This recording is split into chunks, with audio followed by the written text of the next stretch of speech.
saya terpaksa nyuntik, ada lebih gitu. Kalau nggak disuntik, nggak ada bahkan lebih, kadang-kadang rugi, kadang-kadang uang kembali utuh gitu, nggak untung. Maka itu saya pakai suntikan.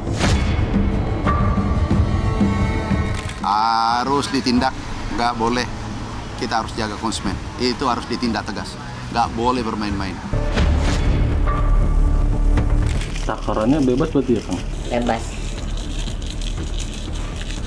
Banyak bagus.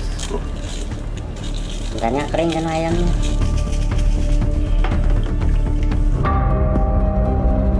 Jadi ketika ayam gelongan itu adalah diuji kadarnya lebih tinggi daripada karkas ayam yang tidak disuntikan air. Otomatis kadar proteinnya pun ketika airnya meningkat, kadar proteinnya menurun gitu dengan yang biasa.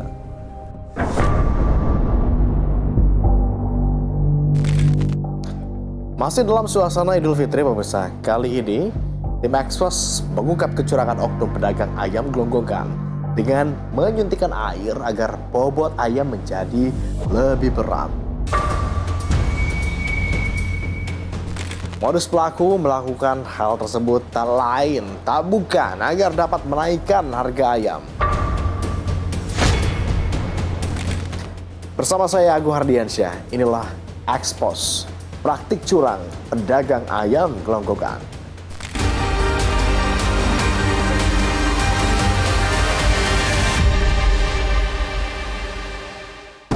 Kuliner khas Indonesia berbahan dasar ayam tampaknya juga masih menjadi favorit masyarakat. Daging ayam bisa diolah menjadi berbagai varian menu, mulai dari ayam goreng, ayam bakar, hingga opor ayam yang kerap disajikan di momen lebaran. Tingginya minat terhadap daging ayam dan dengan alasan untuk mendapat banyak cuan, jadi peluang bagi oknum pedagang untuk berbuat onar. Seperti apa? Berikut penelusuran tim Expos.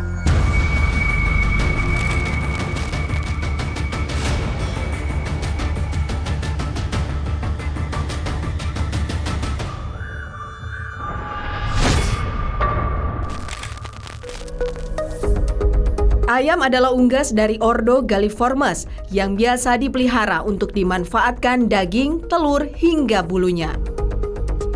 Daging ayam merupakan bahan makanan yang masuk dalam sumber protein hewani dan terbilang sangat mudah untuk dijumpai di pasar maupun supermarket. Tidak hanya itu saja, varian makanan olahan dari daging ayam juga banyak dijajakan di berbagai tempat. Beberapa tahun lalu, masyarakat sempat dihebohkan dengan adanya daging sapi gelonggongan. Ternyata, teknik curang gelonggongan juga dipraktikkan ke ayam potong. Masyarakat kembali dikejutkan dengan adanya temuan pedagang yang melakukan kecurangan dengan menambahkan kadar air dalam ayam potong agar bobot ayam semakin berat. Jika bobot ayam berat, maka harganya pun akan semakin tinggi. Lantas, bagaimana respon warga terkait temuan tersebut? Kan belakangan ini ditemukan kasus temuan ayam potong yang digelonggong ya, ditambah kadar airnya ada yang lewat selang, ada yang disuntik. Nah, mendengar berita itu tuh tanggapannya seperti apa? Jujur aku agak khawatir sih ya. Maksudnya kan aku sebagai anak rantau juga yang konsumsi ayam tuh hampir tiap hari. Dengar berita kayak gini tuh kayak ngerasa dibohongin aja gitu. Oh ternyata ayam tuh bisa ada yang kayak gini juga ya gitu. Jadinya mungkin setelah ini aku lebih detail lagi sih milih-milih menu buat makan. Mungkin tetap ayam tapi mungkin cross check lagi aja. Lumayan jarang ya buat beli ayam-ayam potong gitu. Cuma mungkin kalau buat orang-orang di sekitar mungkin berpengaruh ya, karena itu kan lumayan berdampak buruk gitu. Ya kalau pengen itu kan nggak harus curang atau apa, kan kasihan kesehatan orang-orang sekitar kan. Jadi lebih baik kita kerja jujur atau mau penghasilan jujur buat makan keluarga juga tuh. Tim Expos kemudian mencoba menggali lebih dalam adanya praktik penggelonggongan ayam potong yang beredar di masyarakat. Kami mencoba membeli ayam potong di salah satu pasar tradisional. Meski hari sudah beranjak siang, salah seorang pedagang masih berjualan dengan stok yang terbilang masih banyak. Dari pedagang pasar ini, kami memperoleh seekor ayam potong berukuran sekitar 1 kg dengan harga Rp36.000. Kami kemudian melakukan penelusuran lebih lanjut dan mendapat informasi mengenai adanya pedagang yang melakukan kecurangan dengan modus menggelonggong ayam potong. Tim Expose bergegas mendatangi lapak pedagang tersebut dan menyaksikan transaksi antar pedagang dengan para pembeli di pagi hari. Kami lantas menemui sang pedagang dan meminta keterangan darinya, mengapa ia tega melakukan kecurangan dengan menggelonggong ayam potong yang dijualnya. Karena ayam sekarang lagi mahal harganya, jadi nggak gunakan seperti yang disuntik gitu kan. Kan pembeli maunya murah itu, jadi saya pakai akal, pakai suntikan, dan udah sampai terjadi susut gitu kan. Ada ambil mah saya dari bos, cuman dari saya langsung diinformasi ke teman-teman, tiap jongkok cuman 2 jongkok di pinggir jalan. Dan sekarang kebanyakan lagi kacau, lapak mah pada mahal, pada bayar besar, bayar karcis. Sekarang pada pindah ke depan ke pinggir jalan. Jamnya dari kapan sampai jam berapa, Pak? Dari jam 3 sampai ke jam 6. Kalau boleh tahu, dari Bapak ngambil dari rumah potong itu posisinya motong sendiri atau udah dipotong atau seperti itu? Kadang-kadang kalau di bos mah motong sendiri. Kalau kondisi ayamnya sendiri ketika disuntik itu Bapak bilang ke bosnya atau inisiatif sendiri, Pak? Enggak, rapid sendiri itu mah. Kan ketakutannya ntarnya punya teguran saya. Tadinya ayam murni, bisa diakal-akalin, udah habis saya rugi kan.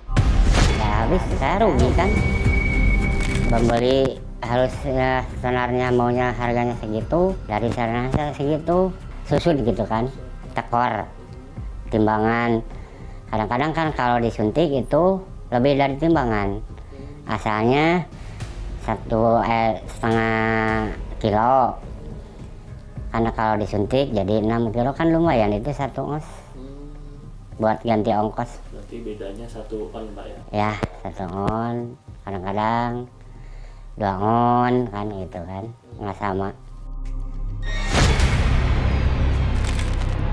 Pedagang ayam gelonggongan sebut saja ia boiler. Biasanya membeli ayam ke rumah pemotongan hewan. Ayam yang kondisinya sudah bersih lantas dibawa ke tempat boiler biasa menggelonggong ayam-ayamnya.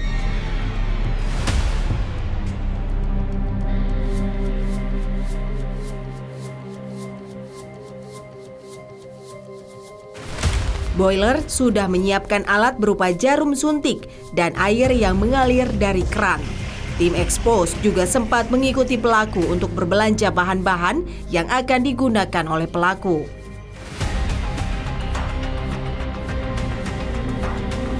Kalau sehari jualan ngambil ayam berapa, Pak? Dan yang disuntik apakah semuanya disuntik atau ada yang memang dijual langsung gitu? Kalau ke pasar disuntik, kadang-kadang disuntik, kadang-kadang enggak. Yang buat yang pesanan disuntik semua. Posisi berapa ekor, Pak, kalau sekali ngambil? Kalau posisi paling ngambil 400, 600. Kalau kebanyakan mah kalau ngasih ke tiap jongkok kan cuman 50 ekor, 40 ekor gitu. Terbagi-bagi lah. Tidak 600 ekor terbagi 2 jongkok. Selisih harga antara yang Bapak jual dengan ayam segar sekarang kondisinya gimana, Pak? Jadi kondisi sekarang lagi mahal, pembeli harus harga tetap itu. Jadi gimana kalau nggak disuntik, saya akan rugi, nggak ada untung. Jadi diakalin sama saya pakai suntikan. Alhamdulillah itu ada buat gaji pegawai gitu. Berapa harga jualnya berapa tuh, Pak? 42 kadang-kadang 40. Bapak ngambil berapa dari rumah potong? 1 kilo paling juga, bukan 1 ekor. Paling ngambil 2.000. Dari si penguntungan kalau nggak disuntik kan itu nggak bakal ada lebih. Kecurangan tersebut dilakukan atas inisiatif sendiri karena menurutnya di saat harga bahan-bahan pokok di pasar naik yang juga berimbas terhadap ayam dagangannya, akan tetapi para pembeli maunya harga ayam tetap alias tidak naik. Boiler menyuntikkan ayam-ayamnya tak lain dan tak bukan agar dagangannya laris manis, meski menurutnya keuntungan yang diperoleh tidaklah besar. Ya kepaksa nyuntik, ada lebih gitu. Kalau nggak disuntik, nggak ada bahkan lebih. Kadang-kadang rugi, kadang-kadang uang kembali utuh gitu. Nggak untung. Maka itu saya pakai suntikan.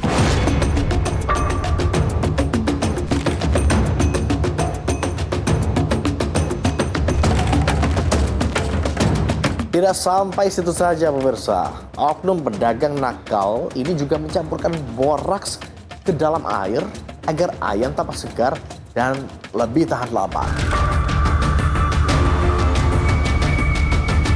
Jangan kemana-mana, karena Ekspos akan kembali melanjutkan penelusuran lebih dalam lagi. Tetaplah bersama kami.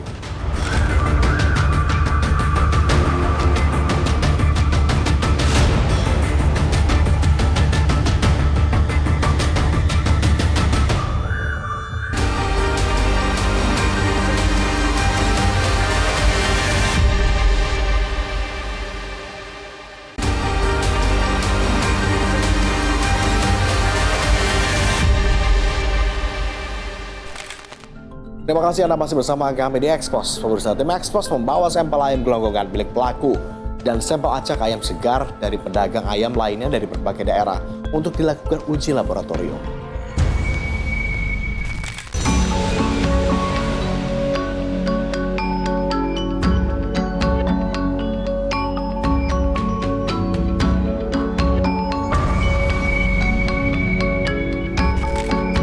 Selain menyuntikkan air ke dalam ayam-ayam dagangannya, jika dagangannya tak habis terjual, Boiler akan menyimpan barang dagangannya di kulkas.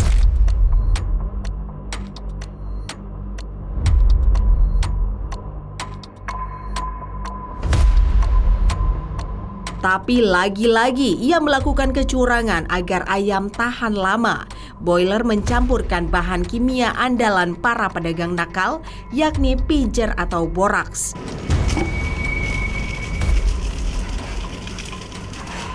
Takarannya bebas berarti ya, Kang? Bebas.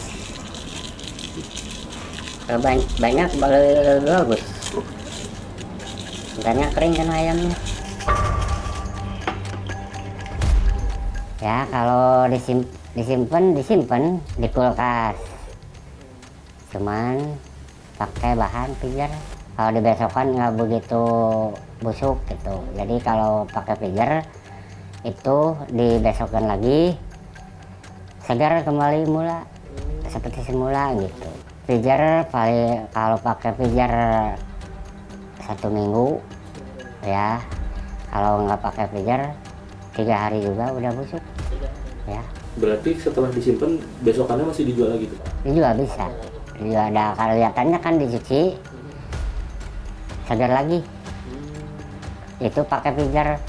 Kalau nggak pakai pijer, di gimana susah belel. Jadi warnanya juga beda lah.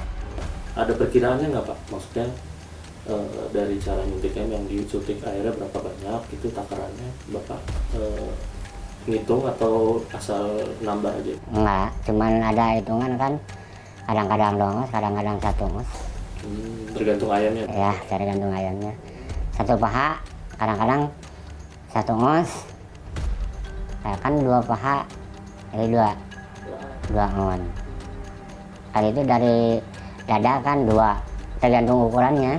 Kalau ayam besar, suntikannya besar. Kalau ayam kecil, suntikannya kecil. Menurut pelaku tidak sulit untuk mendapatkan boraks di pasaran. Jika tidak ada boraks, ia akan mencampurkan tawas agar ayam terlihat tetap segar dan awet. Untuk pijernya sendiri? Pijer beli, tiap pasar juga ada. beli Bapak orangnya belinya di tempat yang sama atau beda-beda? Beda-beda, tiap los juga ada sekarang. Cuman losnya ya tukang bakso doang, khusus gitu kan. Nah kalau habis pijar baru pakai toas. Caranya sama ya? Ya sama, caranya sama. Pijar sama toas ada perbedaan. Kalau pijar mah memukiri, apa kalau toas itu buat ngelutuhin yang lemak-lemak, entarnya seset. Kan yang pembeli mah dipegang dulu ayamnya. Kalau lemak itu bekas. Kalau pakai toas mah enggak. Tapi untuk airnya sendiri, ya untuk yang disuntik itu berarti nggak pakai pijar ya? Nggak dicampur? Enggak, air biasa. Air biasa. Baru yang direndam itu yang ada pijarnya. Nah, udah disuntik, baru masuk ember, baru pakai pijar. Buat ntar masukkan kulkas kan, kalau nggak pakai pijar kan jelek. Bapak ada langganan berarti ya sekarang? Alhamdulillah ada. Lapak, ada yang diantar juga nggak Pak Bapak ayam? Dianterin ada. Cuman males, cuman ngambil doang. Anterin ayam gini-gini. Terpaksa nggak dianterin ke rumahnya gitu. Berapa ekor biasanya dia ngambil? Paling 10 ekor. Setelah menelusuri semua aktivitas pelaku, tim Expose juga mencari tahu kandungan air dalam ayam gelonggong ini dengan proses penimbangan dan uji laboratorium di Teknologi Pangan Universitas Pasundan, Bandung, Jawa Barat. Pengujian dilakukan untuk mengetahui kandungan air serta protein hingga mikroorganisme dari kedua sampel yang kami berikan.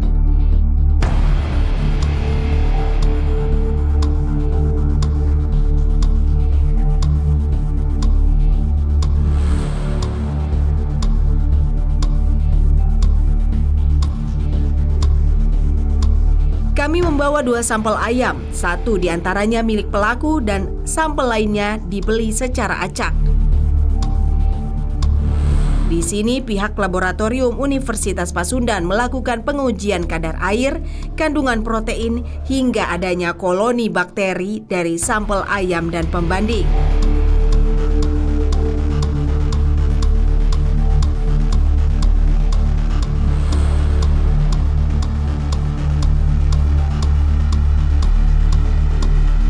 Dari hasil penelitian ditemukan kadar air ayam gelonggongan dari pelaku lebih tinggi dibandingkan sampel lain. Sementara kandungan proteinnya justru lebih rendah. Selain itu ditemukan koloni bakteri yang lebih banyak, walaupun belum dapat teridentifikasi secara lanjut bakteri atau mikroorganisme apa saja yang ada di dalam ayam gelonggongan itu. Pihak Universitas Pasundan menyebut praktik penggelonggongan ayam bukanlah hal baru, tapi kecurangan ini terus berulang karena minimnya penindakan dan sosialisasi di lapangan. Jadi ayam gelonggongan ini memang sebenarnya bukan hanya kali ini saja sih ya. Beberapa waktu lalu pun sudah terdengar ada beberapa isu tentang ayam gelonggongan ini. Hanya barangkali baru ngetren diangkat isunya sekarang ini. Nah, jadi memang pendekatan pengujian atau mengindikasikan bahwa ayam karkasnya, terutama ya karkas ayamnya disuntik dengan air, istilah dengan gelonggongan itu ada 4 indikator. Pertama bisa diuji secara fisik, bisa diuji secara visual atau organoleptik atau sensorik. Yang ketiga bisa dengan kimiawi, dan yang keempat adalah cara mikrobiologi. Menurut pengajar dan peneliti Prodi Teknologi Pangan Unpas, Asep Dedi Sutrisno, secara kimiawi indikator yang bisa diukur dari kadar airnya, kemudian kadar protein. Ketika kadar air meningkat, maka kadar proteinnya akan turun. Jadi ketika memang ayam gelonggongan itu adalah diuji kadarnya lebih tinggi daripada karkas ayam yang tidak disuntikan air. Otomatis kadar proteinnya pun ketika airnya meningkat, kadar proteinnya menurun gitu dengan yang biasa. Lalu dari sisi mikrobiologinya juga kita uji dengan total plate count, ya, dengan hitung jumlah mikroba yang ada di dalamnya. Karkas ayam di gelonggongan itu relatif lebih tinggi dibanding dengan yang tidak disuntikan air itu. Nah ini dampaknya ke arah sana tentu ya. Lalu sisi lain kalau memang yang disuntikannya air yang sudah steril, tidak ada dampak apapun ke dalam efek makanannya sebenarnya, asal airnya murni. Tapi khawatirnya adalah air yang disuntikannya adalah air yang banyak kandungan mikrobanya, otomatis mengkontaminasi lebih banyak ke dalam karkas ayamnya itu kan. Ya ini kan akan terjadi penurunan kualitas pasti itu. Ayam jenis ini memiliki kandungan air berlebih sehingga berisiko tinggi terhadap kontaminasi bakteri seperti E. coli yang dapat menyebabkan gangguan pencernaan jika air yang disuntikan ke dalam ayam gelonggongan tidak murni. Saran kepada masyarakat, khususnya untuk pembelian ayam dalam bentuk karkas atau potongan, itu tadi pertama adalah secara visual, sekasat mata dilihat apakah ini tentang warnanya pun pucat ya biasanya, dibandingkan dengan yang masih segar. Jadi memang ini tidak mudah sih tentu ya, tapi paling tidak kita bandingkan antara yang segar yang tanpa dengan gelonggongan dengan gelonggongan. Gelonggongan adalah lebih pucat dan tidak merata. Yang kedua, si permukaan kulitnya adalah lunak, lembek sekali gitu. Dan juga begitu ditekan itu tidak elastis ya, tidak kembali gitu, agak dalam ininya gitu ya.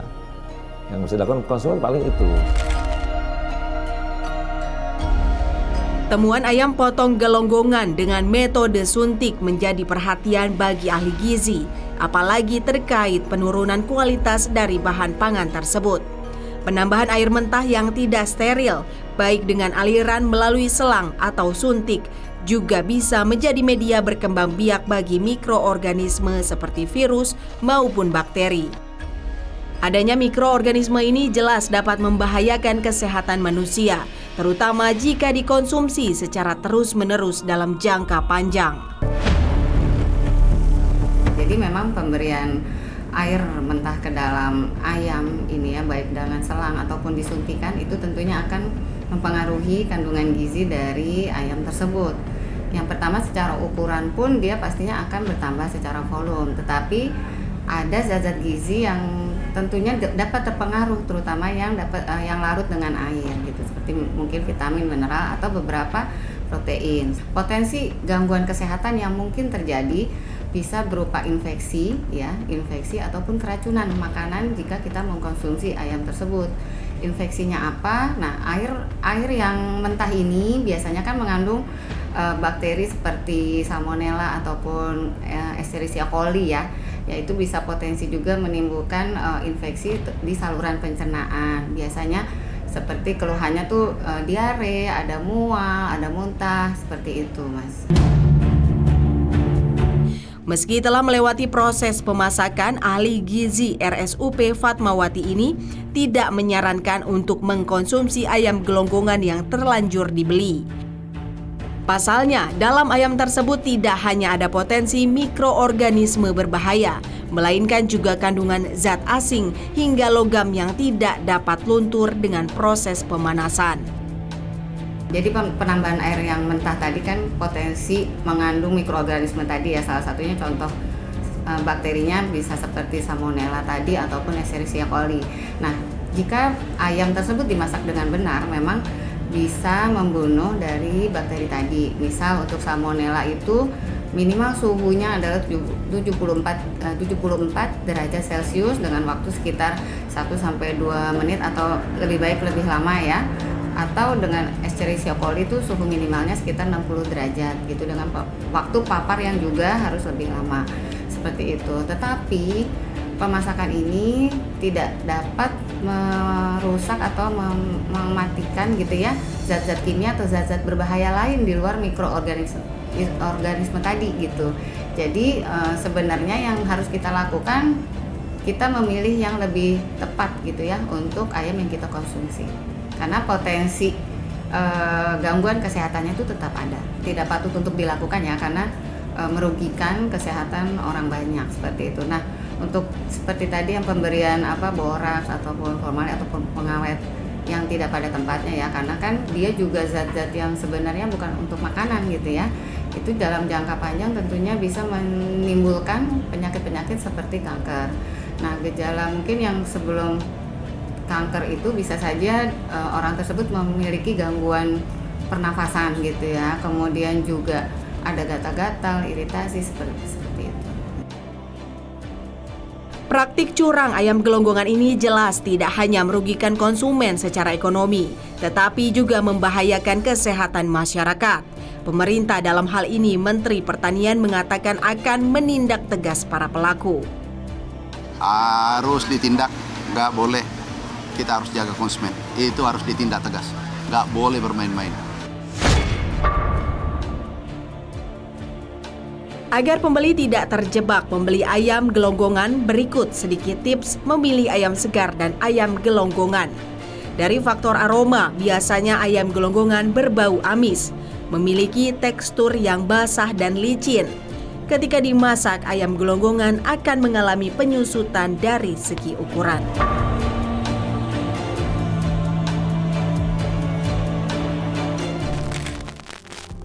Sejatinya, sebagai konsumen, kita juga harus lebih berhati-hati dalam memilih dan mengolah makanan yang akan dikonsumsi.